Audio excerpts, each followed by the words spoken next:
ఇందాక క్వశ్చన్లో మనకి ఆత్మ అనే ఒక వర్డ్ వచ్చింది కదా గురుగారు. అసలు చాలామంది ఈ రోజుల్లో దయ్యాలు లేవు, ఆత్మలు లేవు, దేవుడు మాత్రమే ఉన్నాడు, కానీ దేవుడు కూడా లేడు, ఇదంతా కూడా ఒక ఊహ మాత్రమే అని అంటూ ఉంటారు. కానీ నిజంగానే దయ్యాలు దేవుళ్ళు అనేవాళ్ళు ఉన్నారా? దయ్యం అనే కాన్సెప్ట్ గురించి మనం మాట్లాడకూడదు అంటే దయ్యం అనే కాన్సెప్ట్ సనాతన ధర్మంలో చెప్పబడలేదు. సనాతన ధర్మంలో చెప్పబడినటువంటి అంశాల గురించి కూడా నేను చెప్తాను. ఈ దయ్యం అనే కాన్సెప్ట్ అంటే ఆత్మ దయ్యం అన్ని ఒకటే వేరేనా? ఓకే. ఆత్మ అంటే మీ దేహంలో ఉన్నటువంటి ఒక జీవాత్మ, అదే పరమాత్మ. మీలో ఆ జీవ భ్రాంతి ఉంది కాబట్టి అది మీరు జీవాత్మ, అతనిలో ఇంకో ఆత్మ, నాలో ఇంకో ఆత్మ ఉందని మీరు భ్రమిస్తున్నారు. కానీ ఉన్నది ఒకటే ఆత్మ. ఆ ఒక ఆత్మ దయ్యంగా ఎలా మారుతుంది?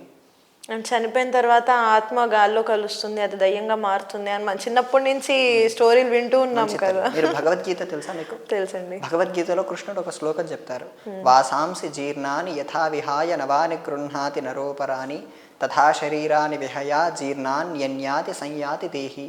మనం ఎలాగైతే ఈ బట్టల్ని విడిచి ఇంకో బట్టల్ని, కొత్త బట్టల్ని ఎలా ధరిస్తామో, ఈ శరీరాన్ని ఆత్మ వదిలేసి ఇంకో దేహాన్ని ధరిస్తుంది. ఓకే. ఇది కృష్ణుడు చెప్పిన సిద్ధాంతం. ఓకే. అప్పుడు వెంటనే దయ్యం అవడానికి అవకాశం ఎక్కడుంది తల్లి? లేదు కదా. నేను శ్లోకంతో కూడా చెప్పాను మీకు, ప్రమాణంతో సహా. మరి అప్పుడు దయ్యం అనే కాన్సెప్ట్ సనాతన ధర్మంలో చెప్పబడలేదు. కానీ దయ్యం అనే కాన్సెప్ట్ లేదు, కానీ వేరే విషయాలు చెప్తారు.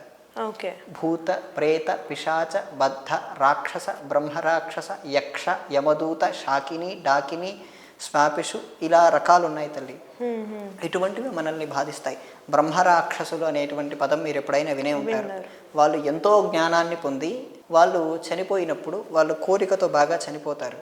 అటువంటి వారు రాక్షసులై పక్క వాళ్ళని పీడిస్తూ ఉంటారు. కొంతమంది శాపం చేత బ్రహ్మరాక్షసులై ఉంటారు. అంటే జ్ఞానాన్ని పొందిన వారు తప్పులు చేస్తే బ్రహ్మరాక్షసులే అవుతారమ్మా.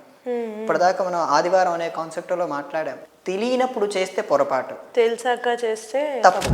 వీళ్ళు ఏం చేశారు? ఇన్ని శాస్త్రాలు, ఇన్ని విషయాలు తెలుసుకొని అయినా సరే తప్పు చేశారు కాబట్టి వాళ్ళకు అటువంటి శిక్ష కలుగుతుంది తల్లి.